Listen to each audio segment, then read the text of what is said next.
Now we're going to show you how to use a fitted sheet with the Better. The fitted sheet as your bottom sheet. What you want to do is you want to take and match all your corners just as you normally would. And what you're going to do is line them up, and you're actually not going to tuck it in right now. You're going to just pull it over the Better. That way you can make sure all your corners are lined up.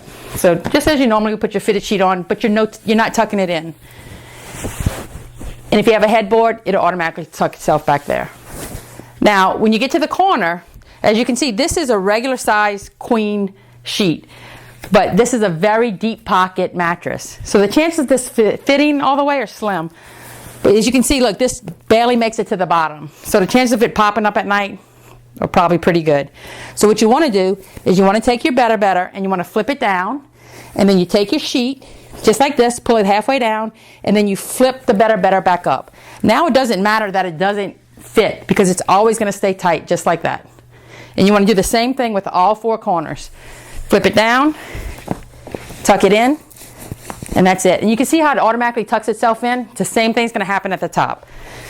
Run your hand along the side, flip it down, tuck it in, and you're good.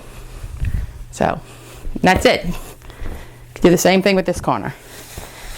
Tuck it in, flip it down, tuck it in, and that's it.